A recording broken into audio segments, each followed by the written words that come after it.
RSL Nation! Oh, Bienvenidos a todos. Welcome come on. back, everybody. Come on, guys. I thought that was a really good, enthusiastic intro. Welcome back. Welcome back. Christian, tell me. Just tell me. Do you want to talk Where, about it? where, where, where's the bleep button? I don't think we have one, but I can definitely Ugh. bleep you out if you want. Um, Oh man. guys, we're going through a roller coaster of emotions today. I actually, not just today. I think we've been going through it since Saturday.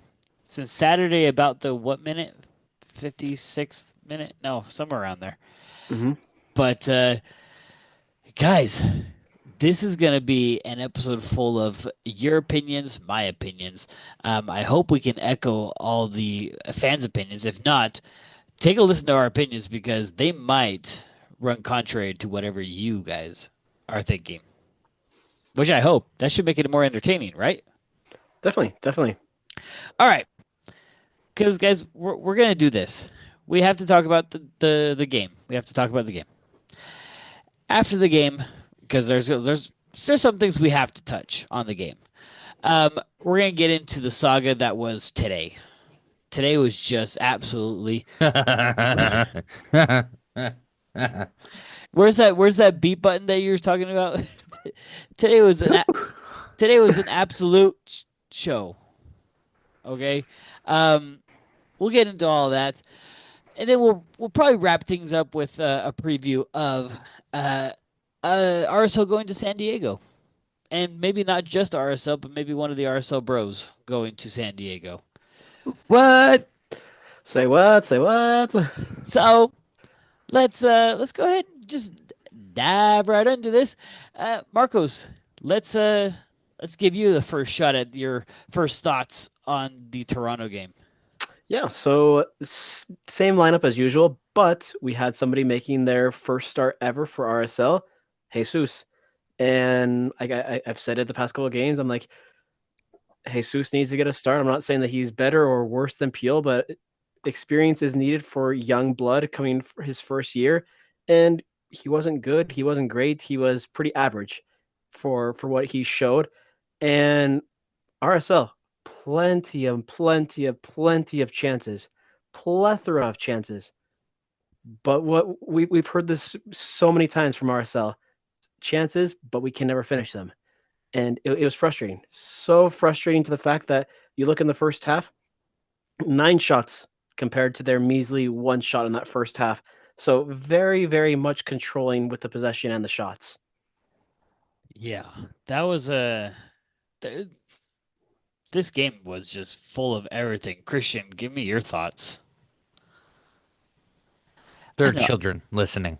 I know, but Um, you have to give me something to work off of. look. I think we should.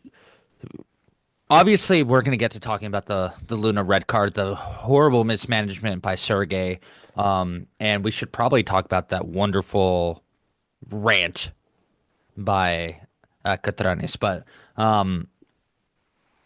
this if you take a look at the stats, you're not going to believe the scoreline at all. This was RSL's game to win. This was Real Salt Lake's, and they had everything right, except for the ability to finish. There's absolutely no reason that you should outshoot your opponent 23-2 and lose. There's zero excuses for that. I'm sorry. Even if you, even if you go shots on target 5-1 with them. Hold on, where's the? I mean, keeper made all 5 saves, but still, like 36 clearances. Like it was Yeah, I. like You sound like Justin Glad during the press conference, bro. Like, Jay Glad and I are on the same page. like let me mention something real quick. I'm jumping way far ahead, but the video that the clip that we put out of Justin Glad Marcus's question, it almost seemed like it stumped Justin Glad, but it wasn't like it stumped him. It was just he just didn't have a response because just like what you Can said, they did Whoa, everything that they were supposed to do. let can we remind our listeners what the question was? Yes. I might. Should I just clip it here? Oh well. What, Marcus? Do you remember what your question was? It was what what have you learned, or what do you need to change mentally and physically moving into these next three away games? Yeah. What needs to change basically? And and literally the first 5, 7 seconds of that clip was just him in silence. It was like, uh, uh, and it stumped him because tonight I think that they put in the a complete performance enough to be able to get a win, like you said, Christian. It was just that goal that was lacking. But we go back to the stupid phrase that all rings true. Goals Win games. also. I mean, Oh, goals change games. that too. I don't know Um, about you guys, but this game with the so many shots we had compared to one or two shots for Toronto, it reminded me a lot of the Herediano game at the beginning of the season where we Mm. had so many shots and we could never finish those chances. And yes, we talked about having a number nine will be the cure to all of this, but will it really? Will it really though? That's the question, though, right? Because the number nine can't be the only person to put goals away. Can't Yeah. be. You've you, you've got Diogo Gonçalves, who again, like What's sad is you look at stats wise, Diogo had the most shots out of anybody. He had 8 shots. by the Yeah. way, I don't agree with with these FOB mob ratings this week at all for the team. at Uh, all. Cab- well, I mean, Cabral deserved a higher rating. He had a very good game. Uh, Bodie, that's probably the only. Bodie and Berea are probably the only two I really agree with. Luna 5.8, absolutely not. Well, it's because of the red card, Of course, it's because of the red card that shouldn't have happened. right?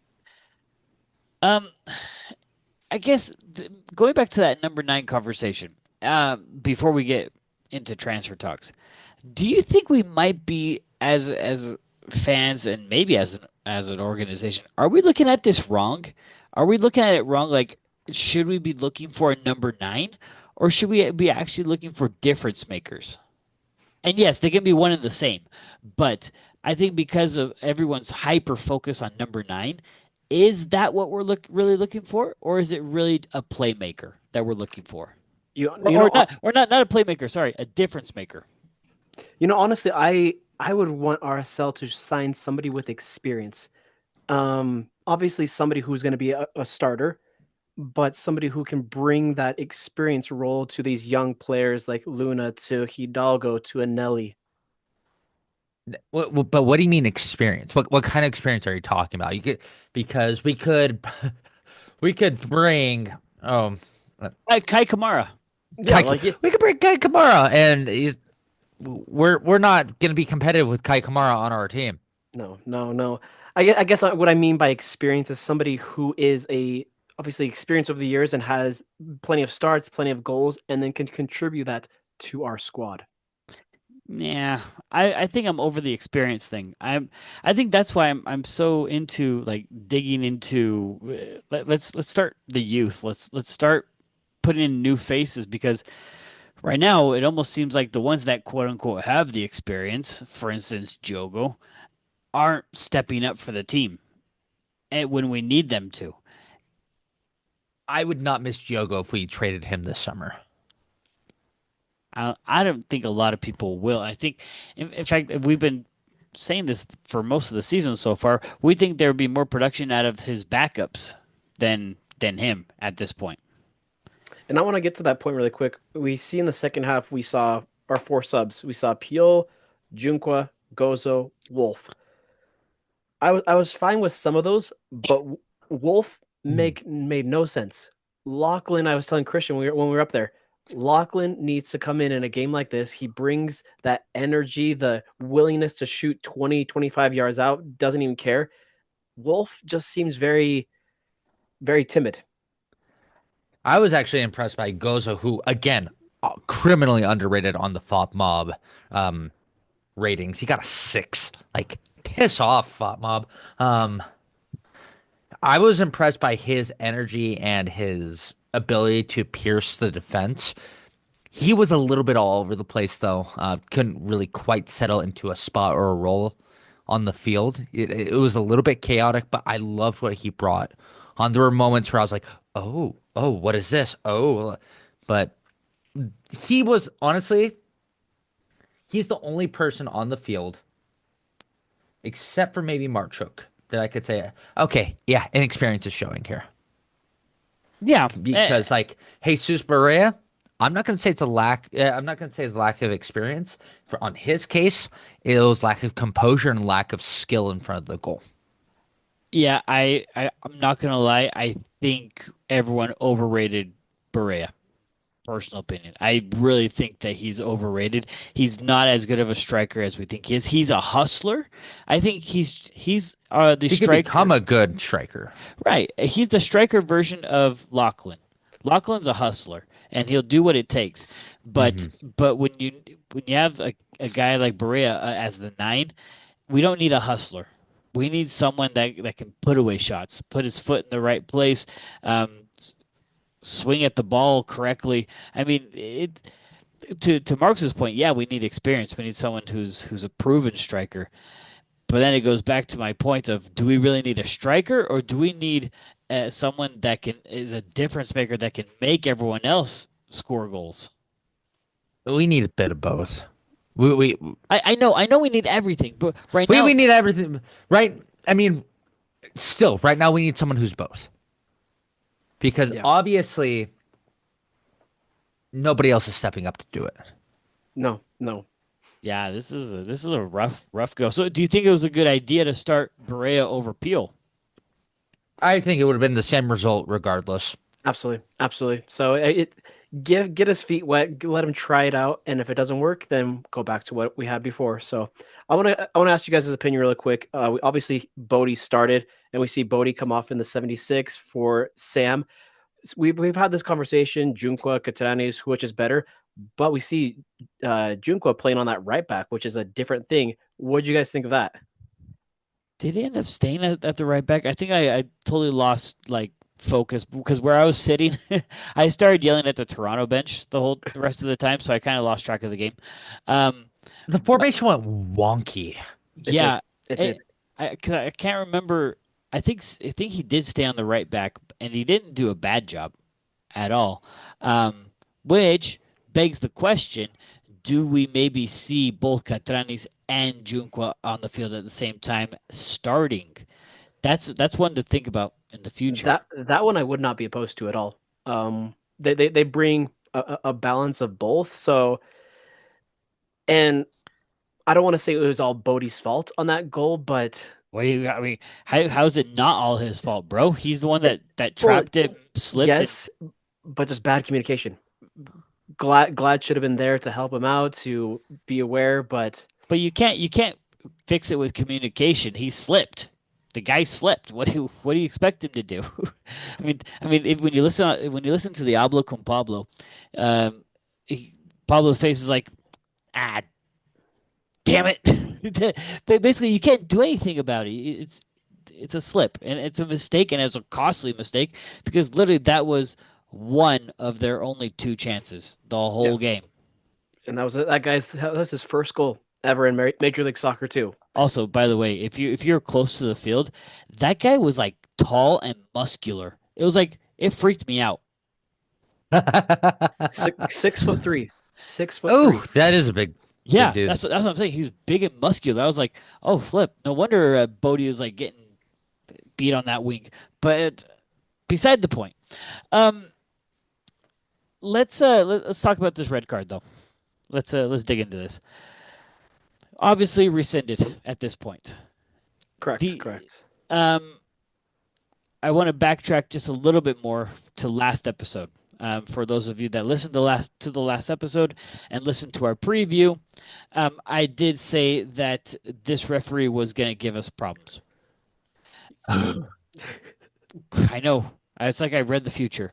But I read a comment on Twitter today that kind of had me thinking. And I want to get your guys' quick thoughts. It's not nothing to weigh too much on, but they said um, that it doesn't. I don't really care who the referee is because I really don't pay attention to them anyways, and we shouldn't.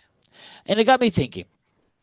If you don't know who or how the referee refs his games, how do you know what kind of game you're going to be playing? Because in the EPL, when you see a referee's name and you know him, like Anthony Taylor, Hmm. you know who Hmm. Anthony Taylor is. You know how he refs the game. Yep.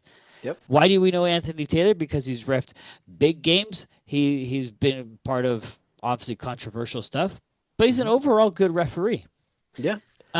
And so my point is, I think even though fans are there are people that are early fans, I don't think it'd be a bad idea to get to know some of these refs and pay attention to names and pay Hmm. attention of what games they've done with us. People have done it with Ted Uncle. People are like, they see Ted Uncle, they're like, ah, crap. Ah. We screwed. We screwed. I mean, and people know that with Jair now. People had that with a couple of others. Um, Yep. this referee is now should be a quote unquote household name Well, he's for on the watch. He's on the watch list now here. yeah. He should be on the watch list, especially after back-to-back weeks of being involved in red card situations. Plus, he didn't have a really good game last year with us when we played against Dallas.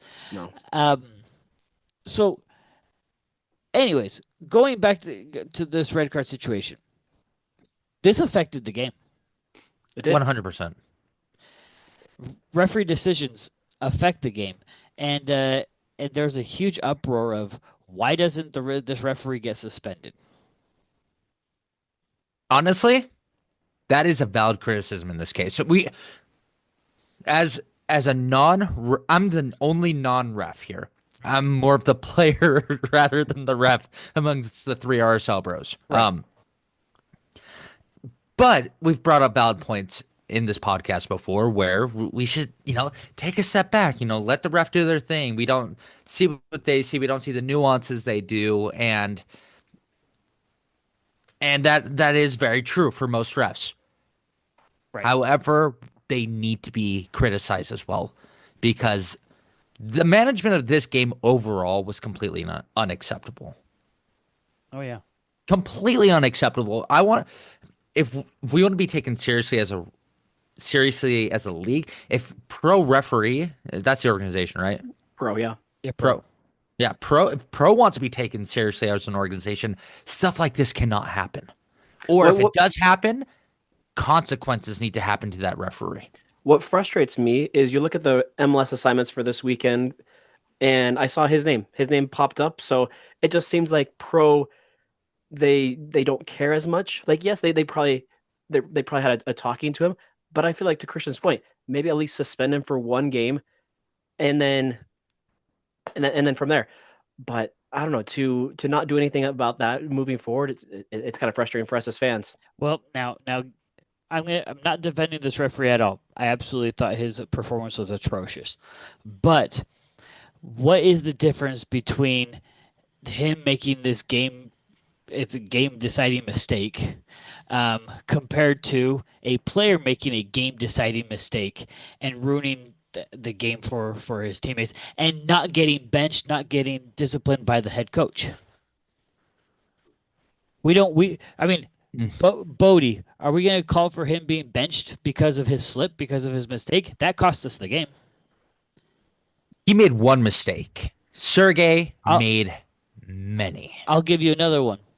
Diogo, how many one-on-ones has he missed this season? He has not sat on the bench. He sat on the bench once, and it was against San Jose because we were in between the CONCACAF First and Champions second leg, Cup. yeah. He has not sat the bench. Should we not be benching him because of all his mistakes? Yeah, you make good point, but What I'm trying to get at is yes, that the red card affected the game in a way that it really hurt RSL, and there were decisions during that game that were absolutely atrocious. But um, I think suspending a referee for 3-4 games. I've heard people say 3-4 games, but they need to be suspended because of this. Look, there are many referee calls that get scrutinized, get overturned, or when they get their evaluations, they're like, "Hey, you should have called this instead of that. You should have given a card here when you didn't here, et cetera, et cetera." There's little nuances that a lot of people do not know about. Exactly to your point, Christian, they said that there's little nuances. Um, I just wonder if we're maybe exaggerating only because it was an unjust red card, and because it was unjust and rescinded, that guy should be suspended. I don't believe that. I do think though he should lose some assignments. th- exactly. I think he should be losing his center assignments. I think Mhm. maybe that's why he was given the fourth. Maybe he was given a whistle this week and they moved him down to a fourth. Or maybe we won't see him get a whistle for the next month. That's the kind of consequence I think would be better. A fourth for at least a month or so to learn from his actions, and then slowly work back into a center role. I don't think it's learned from his actions. It's just to calm the waters, to be honest. That's because he's already proved himself enough to be in pro. Then again, personal opinion, it's pretty political in there, anyways. But it I think just to calm the waters, just be like, hey, sit out. Let's have you just review games. Let's have you think about what you're going to be doing next. Now, let me flip the script. Um, I absolutely hate the fact that he went straight red instead of probably just calming the waters and giving a yellow. And if VAR thought it was going to be red, he should have waited for VAR to review it at that point. Mhm. Because going straight red means that he saw something that deserved that red card, and that's what I want to know what he saw. If he says he saw a stamp, he needs to open his eyes because there was nothing on the player, nothing done to the player, unless he thought the backside of Luna's left leg that went behind the player. Maybe he thought that that part was Luna stomped on him. Yeah, after watching the replay, I feel like I've watched it at least 20 plus times. I have not seen anywhere at all where I see violent conduct. No. Violent conduct, no. But I slowed it down. There was slight contact. I'll tell you where. Where do you know how the guy on the ground was grabbing his left knee, the one Mhm. closest to the ground? Correct. If you look when Luna was trying to pull his leg out, Luna went on one of those struggles on his way down. He touched, stepped on the guy's knee, and was able to pop his leg out, and that's when he flipped around. So that's why he grabbed his knee. It wasn't a fake per se. So call it what you want. I think it was a very ridiculous call. Affected the game, and it obviously affected the relationship of the players to the referee the rest of the game. That was the 61st minute. That referee Yeah. had 30 more minutes. Now, one thing though that I think was a good response from RSL, which has been different from what we've seen from the rest of the season, is that they didn't back down. They didn't go, "Oh crap, we're down to 10 men. Now we're going to play horribly." In fact, that if anything, they got more aggressive because the face of the team got kicked off incorrectly and they took it personally. So funny you should say that. So they did ramp it up after the red card. RSL had 8 shots. So from about the 70th minute to the end of the game, there were 8 shots, 14 in that whole half. But they ramped it up towards the end of the game because obviously we need points at home. But One person that I do want to recognize a little bit more than normal, which was kind of weird, was Justin Glad was up on the offensive end a little more than normal, which was kind of, I'll say refreshing because he wasn't horrible. He was like on par with everyone else up front. Couldn't get into the back of the net, but it was nice to finally see energy out of him because I've been complaining for episodes that I hate seeing him sit back in the back, and he drops deep when he wants to ball. He drops like 20 yards back, and I'm like, bro, I hate this so bad. But it was refreshing. No, it's frustrating how post red card RSL has that energy. They have the Ganas. They're like, oh crap, we need to get a goal. We need to get back in this game. But why can't we have that for the full 90? Why does it have to be 30 minutes once we're down to 10 men?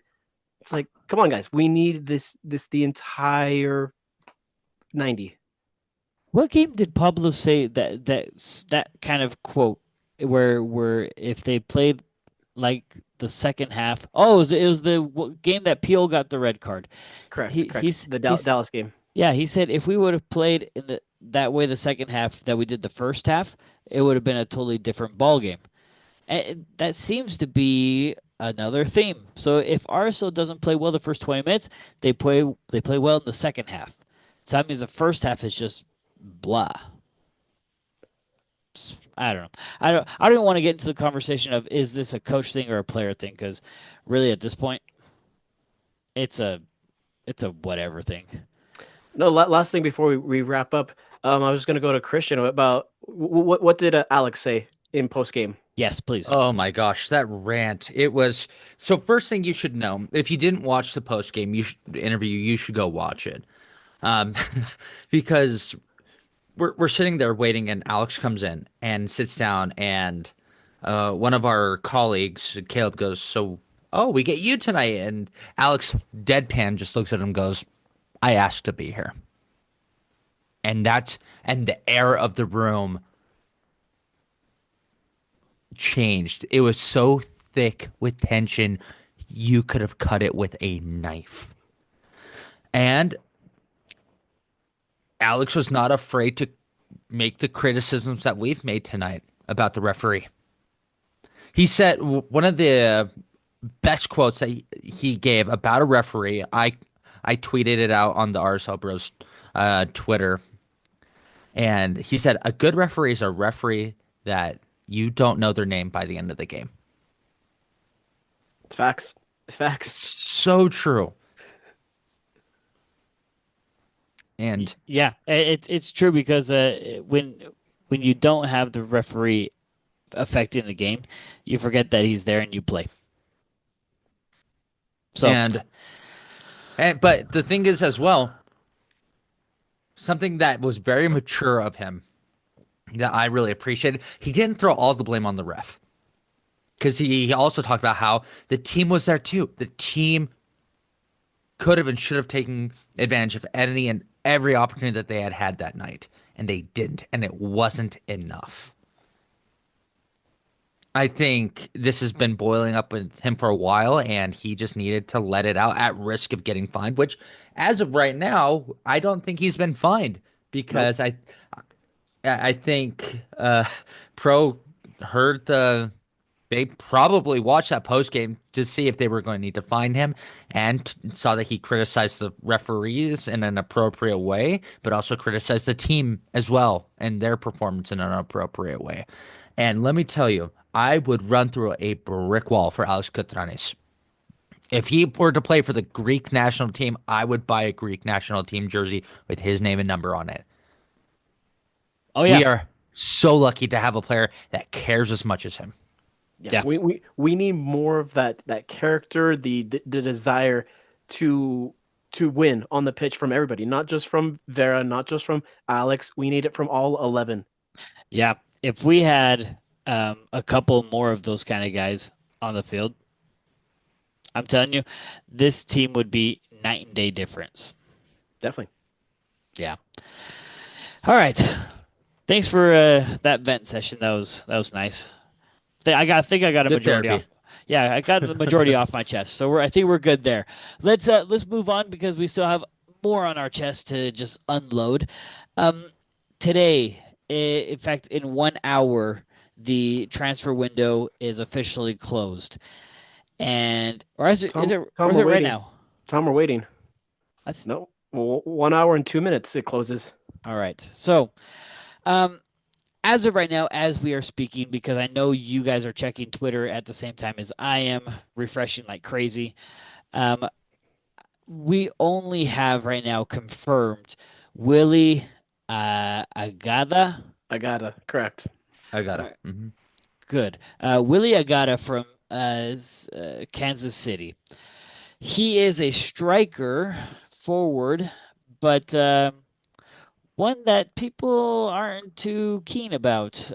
The Kansas City fans are saying good luck with him, and he has goals. He has Mm-hmm. more goals than Bozanic And Peel. and Peel, but apparently he's not the best free kick taker, or not free kick, penalty kick taker, and he was cheap though. He was 500,000 to start off with the possibility of if we sign him on for the 26th season, another 350K. So a total of 850 right there. Now, the real drama came with Bozanic. Um, both of you guys rolling your eyes. All right, Bozanic. Boa That poor Vista. man. Boa Vista. You are a You terrible club. You are a terrible club. I hope you rot. beep. I am. I feel so bad for The Bojanik the because man he was gonna get a pay raise. He was gonna get a huge. he was in Utah. He was in Utah. He had finished everything. Oh yeah. Yeah. All they I needed bet was he a was signature. looking. I bet he was looking for condos. Yeah, I no doubt. Um, so we don't know any more details than what everyone else already knows. Obviously, Boa Vista, who can't keep the lights on in their own practice facility, wanted more money from RSL. I think I can't remember what the deal was. I think maybe Tom might have mentioned it was somewhere around 1.2. I Correct. don't quote me on that, but it was somewhere around there. Um, and apparently they wanted like another 350 on top of that. And it's like, really, we're now like we're bargaining for pennies at this point. I mean, yesterday Tuesdays they were saying the discussion was in what currency was it going to be paid in. And then today they're saying that it was because they want another 250, 350 on top of that. I feel so bad for Robert because I feel like with him staying in Boa Vista, that's gonna ruin his career. Because he had the potential to come to the MLS, have a pay raise, and prove to different people that are watching that he could get a shot somewhere else. But now he's just gonna suffer in the worst team in the Portuguese league. And I guess to connect last week's episode with the Major that we talked about, that's weird. Apparently, Boa Vista is sleeping with a lot of clubs, and they're in debt with a lot of clubs. FC Um, Dallas to be one of them. FC Dallas is one of them, um, and they can't pay off their debt, so they screwed themselves over by not signing this deal. They screwed Robert over for not because of not signing this deal. This is just the literally. I think this is the worst case scenario that could have come out for this player. You can't think of a worse scenario of of going to a club that you're probably going to sign for, do your physical, get everything ready. All you need to do, all they need to do is put the signature to the paper, and then for me, that they just got greedy.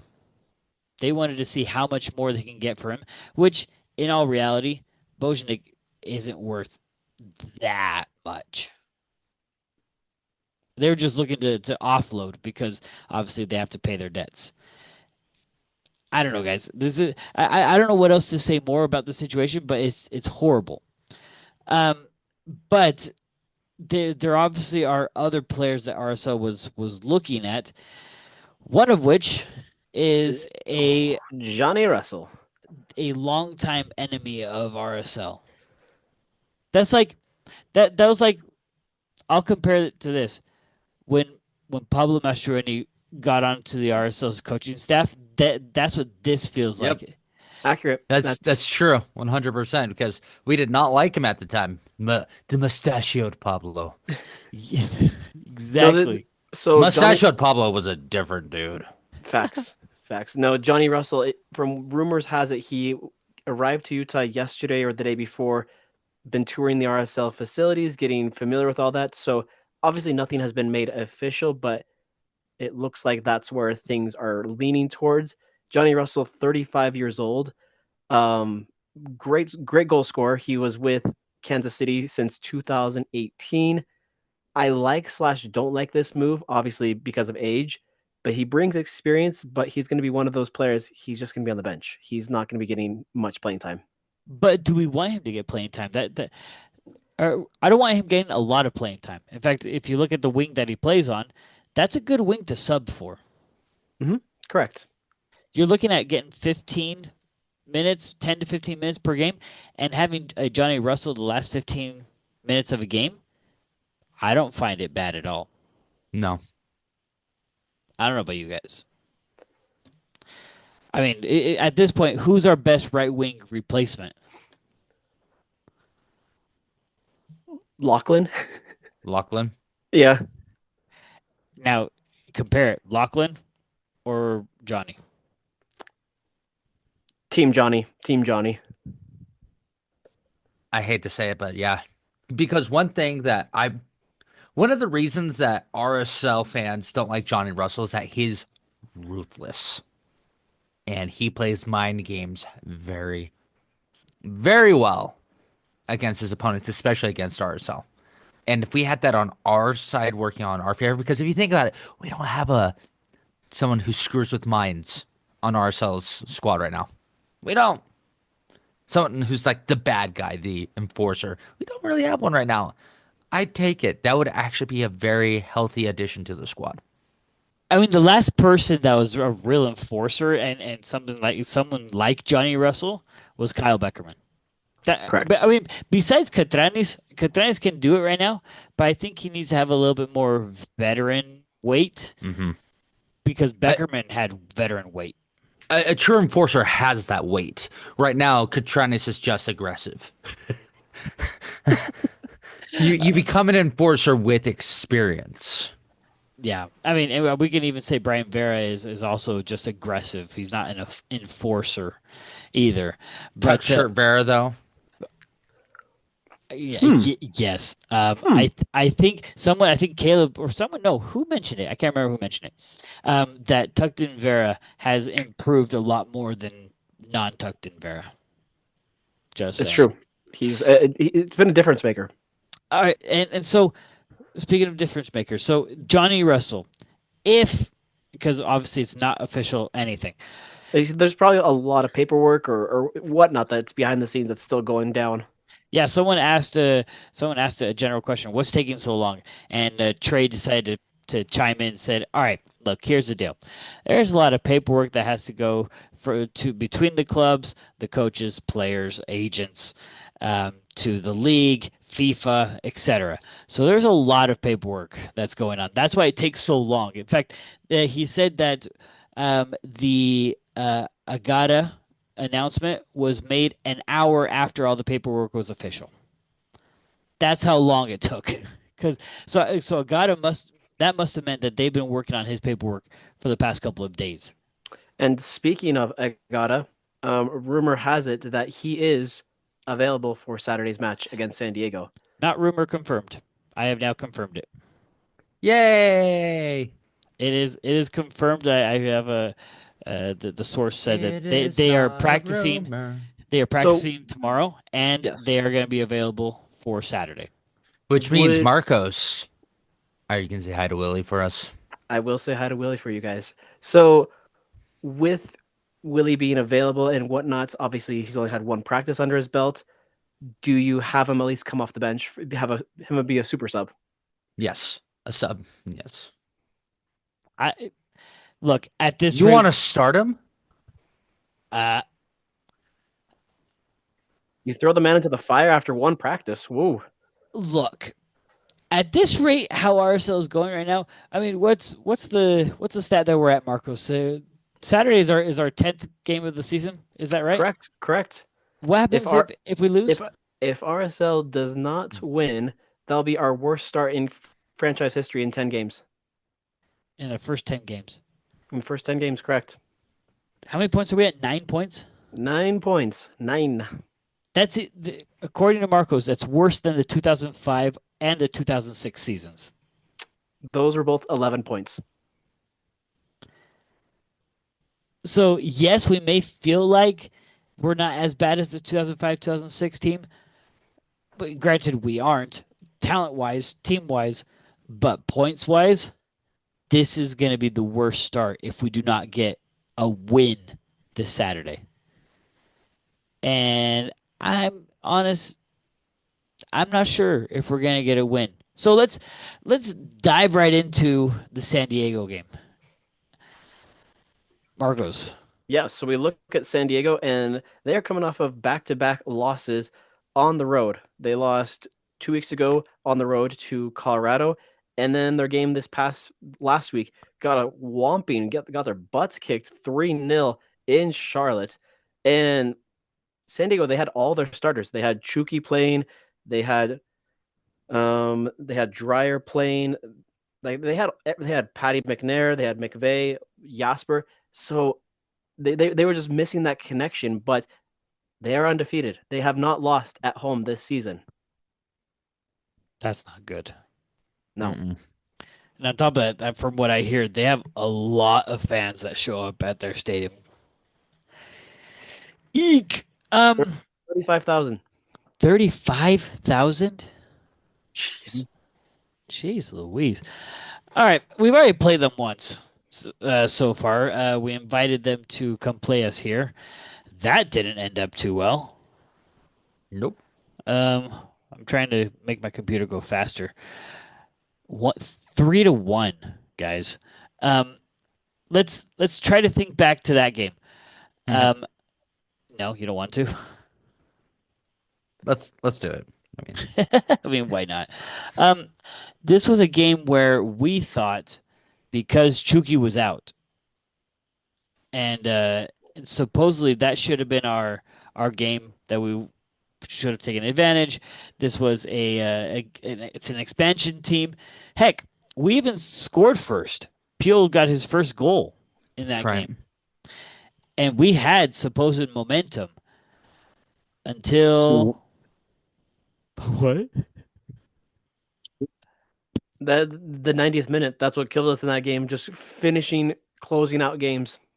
Oh yeah, they scored 2 goals in 90 plus. Yep. Yep. Yeah. So then, does Arsenal have a chance?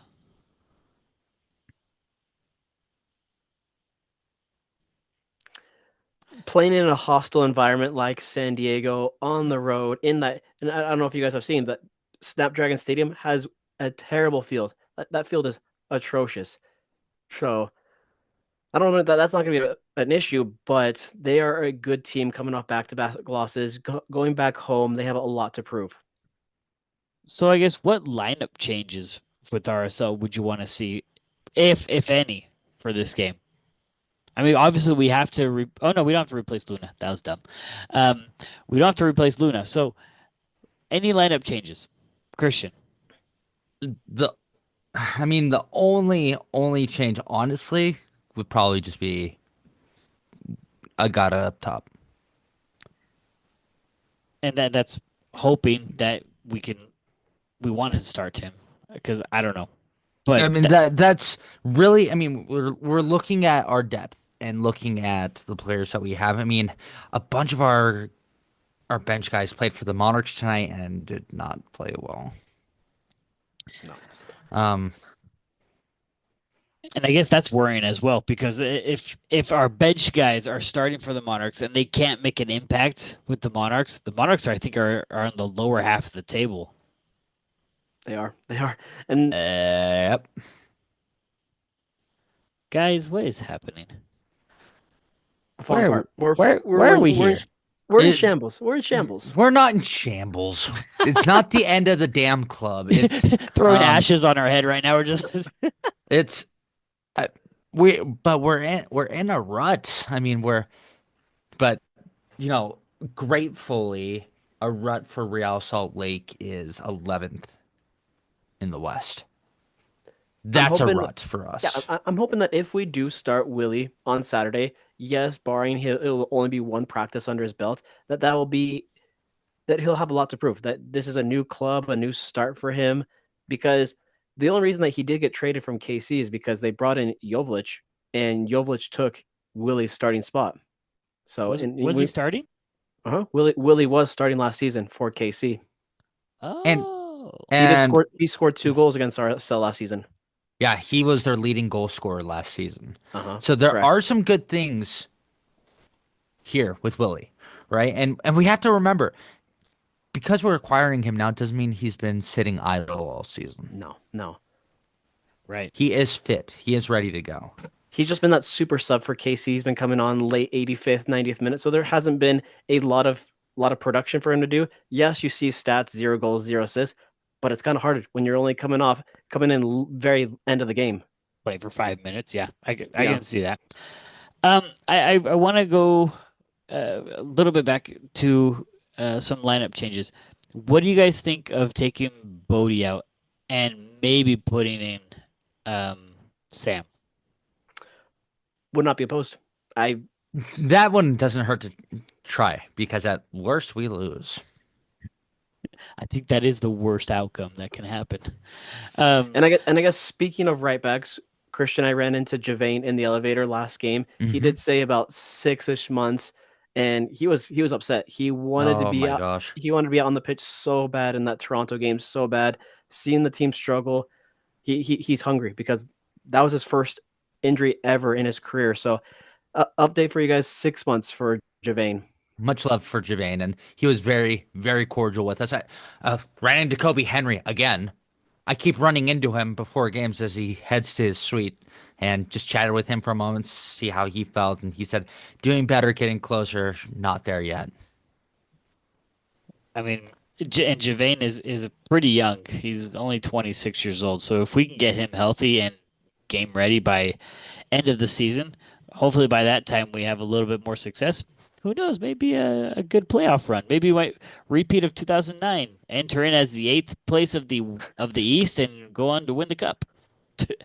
um, shoot, and that was my other thought with Agata being available for Saturday, it's not out of the realm of possibility for him to either start or play because remember Peel's first match? How much did he practice with RSL before the his first game? Very limited. Very limited. Yeah. One It was one. one practice. It was the Friday before.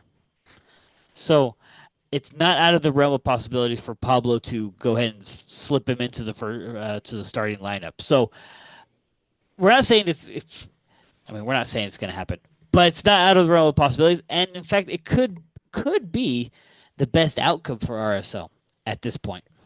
And I guess Now, I slightly like this Willie pickup compared to Robert because obviously Willie has experience in MLS. He knows the travel, he knows the stadiums, he knows the teams very well. So here's the question. Obviously, we run into roster caps like number of players available. Who do you leave behind? Pure or Berea? Oh. Oh, Um. it's Oh. Christian for a curveball. Bam. Um. Actually, I wouldn't leave out either one of them. I would probably leave Ooh. behind Wolf or Lachlan. So you'd have three strikers traveling. But Berea doesn't technically always play a striker. He can play a 10. That's true. That's true. And so I that's why I would leave Lachlan or Wolf home. And I think one of them didn't one of them or both of them play for the Monarchs They tonight. they both played tonight, and they both did not play well. I would maybe leave one or both home to be honest. That seems the most logical because when you look at Oh, let me look at our bench. Can't find our bench. Give me 2 seconds. There we are. There's our bench. I would take Gozo, Junqua, Pure. I guess maybe I'd have to choose between Wolf or Lachlan to take, because obviously you're gonna have to take Quentin. You're gonna have to Mhm. take Palacio because Ruiz is still out of commission. I don't know if you're taking Kaliskin. I think we might just see a six-man roster, a six-man bench. I don't think we're gonna see a loaded bench. I think we only see loaded benches for home games. All right. I don't know. That's just a hunch. But I think Lachlan is either falling out of favor or something that's just not jiving with the way he's playing. Because if not, we'd be seeing him having a lot more minutes. And instead of Gozo playing, we'd be seeing Lachlan. I'm thinking it's more maybe the jive. Yeah, it's just not jiving. But do you know what is jiving? What is Javin? Prediction time. Nice job. All right. Bargos, you started off last time. Christian, let's have it. Unfortunately, I think that San Diego's going to continue with their good streak at home. I think, unfortunately, it will be a 2-1 loss. Okay. Bargos. I went with a draw last week, and I obviously did not come true. But I'm going to stick with that. I think this is the week that RSL does get their first draw of the season. It's going to be a scrappy one. So give me a 1-1 draw. Man, you're so positive. Um, I'm gonna have to go. I'm gonna go towards Christian's side. This we're not even gonna score here, guys. This is gonna be a 2-0 loss for us. This is just plain and simple. Right now, we're in a rut, and until we either get someone or they prove me wrong during this game, it's gonna be hard to be positive You know, I, at this point. I'm going to be their good luck charm because I will be there. I will be at Snapdragon. I'll be cheering the team on to victory, nice and loud with all 100 plus. There's a lot of us that are traveling to San Diego. So if you guys are traveling to San Diego and you see me, come say hi. I would love to meet you guys. It's true. Grab a sticker. He'll probably be walking around with a mic, so go talk to him. Margos, so tell us, can you tell us any more about your little trip? What do you plan on meeting the San Diego Bros? I will meet the San Diego Bros. They are another podcast, it's just like the RSL Bros, but they are the San Diego Bros. So Yay! We love I will bros. run to them at the tailgate prior to the match on Saturday. So yeah, Nothing like family reunions. yeah, got to eat some California tacos as well while we're there. Got to go to the beach. All those fun things. Luchador burritos, man. I will Lucha stand by Luchador burritos and Crack Shack.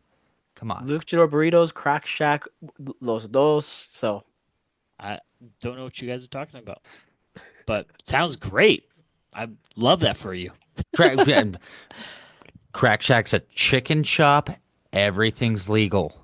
Oh, okay. Everything. Sounds even better. Margos, Sounds like scratch that off the list. I'll edit this out. Marcos, I think we had some Instagram questions. Did we not? let me pull them up. Let me pull them up. Give me 1 second, folks. It's not that I forgot them, but we were a little bit focused on today's drama. But I think we have some. Okay, here we go. First question for you. Since the Bozanek signing fell through, are you worried about our season up until the next window? The next window is technically open July. July 1st. It opens Correct. July through the end of August. Am I worried about us between now and July at this rate? The real question should be, have I thrown the season down the toilet? I don't know. To be honest, I don't know. My thing is, are the guys going to be willing to step up and show progress on the pitch? Yeah. Interesting. We have the talent. We can put 23 shots in the game. So It's there. Next question. So, was this a good idea for the Millers to buy the team at this time? I'll say yes. Just because of the local factor. I think everyone's already heard it, but I think having local um, is good. Buy local. and here's the thing. The Smith group, Ryan Smith is beloved by many. He was completely checked out of the club. Yes, he was a minority owner, but still, like Alan said, local means a lot. And the fact that Mhm. he was a minority owner of the team and never showed up, he would rather go to Jazz games. Who wants to go to Jazz games right now? I think he'd rather go to a junior Jazz game. And No, so I think I'm it was a excited. good I'm move. excited because I think that the Millers are going to do a lot to help out this team and the Royals in years to come. Yeah, and again, the fact that they know local market, they'll cater to the locals. I think. I think we'll get a better game day experience out of the Millers because they own Jordan Commons, which is right there. So I could see them making that into a more complete fan experience. Only reservations I have is that the Millers are known to be stringent with their money. And so we may not see as big of moves or as big of spending for players as maybe we would like. But that But being said, Miller Group is very welcome to prove me wrong. also, I hope that they use Jordan Commons theater for away games. Oh, that Yes, would be so smart. I think somebody brought that up to Trey at the post game, and Trey's on board for that. So I'm hoping that's in the works. That That'd would be cool. that'd be fabulous. You're in your reclining chair while watching a soccer game with the box of popcorn. Oh, that'd be fantastic. I'm down. I'm down. We we like Trey, and so if he's down for it, we're gonna. We're down for it. Here we go. The last question of the night for you guys. Here we go. Do we hit the panic button? Signings coming. Thank goodness. Um, I don't hit the panic button. I might have hit the resignation button, but that's me being on the Debbie Downer side. But so, at the time that this person asked the question, I think it was before the Bosniak drama. But yes, signings are coming. Supposedly there are maybe one or two more after Agata. But panic button. If you haven't hit the resignation button already, you might want to start getting your hand close to the panic button. Look, there's no reason to hit the panic button because we're Utah sports fans because this is typical. So you got to stay true to the team till the very end. I was gonna say panic button, no. The button, yeah. That's the button that I've hit. The uh, Yeah, it's the ugh. I don't want it, but yeah, feel free whatever. feel free to clip that sound. Here's a third one for you. Uh, That's funny. So last thing, I guess for anybody that's wondering, looking at the clock and they're like, "Oh, we have about 30 minutes till the transfer window closes. Why have we made any signings?" So somebody asked Trey this question. So after the window closes, can we still sign players out of contract, right? Trey says yes. So after 11 p.m., if we have not signed Johnny Russell, there is still hope, everybody. If you're still wondering, Yes, they have to be out of contract, not in a contract and have to and do he all the negotiations. and he's right now a free agent, so they're still working that mm. out. So most likely after 11 p.m., he will still be ours. Well, still be available to be ours. Yeah, correct, correct. All right, guys, that was a good rant session. That was really good. Loved it. I don't love where we are as RSL, but I loved this. This was great. Thank you, brothers. You're very A- welcome. any last thoughts? I'm excited to see all you RSL fans in San Diego. It's gonna be a fun time. We have a party at the beach Friday nights, hamburgers, hot dogs. So everybody pull up in around Mission Bay. So come. I saw that you have to quote unquote RSVP. Just let the riot page know that you're going to be there so they can plan accordingly. But that sounds like a blast, Marcos. Happy for you. Um, Christian, you got anything else for us soccer wise? Honestly, the team needs us to rally behind them. Keep showing up, keep being loud, keep expressing your opinions online. Keep sending us questions. We will provide the best content we can for you because we we love doing this, Yeah, we and we really will. do. And I don't speak for Marcos or Alan, but I will show up whether RSL in first place or in last place. Well, you spoke for us, so. It, it'd be true. It'd be true. All right, last second thoughts. Two games to look out for this weekend: Madrid, Barca, for Copa del Rey final, and then Boca River Sunday, Ooh, 12:30. I'm watching. man, and now I have to bring 3 jerseys with me to San Diego. Ooh. Jeez, that's a lot. All right, take us away, Marcos. If you guys are not already, head over to Instagram, head over to Twitter, and follow us at the RSL Bros if you're not already. And watch us on any podcasts on Apple and Spotify. And make sure you head over to YouTube as well. And subscribe. And hit that ring button. All right, that was good. Anyways, see you guys next week. Bye. Ciao. Ciao.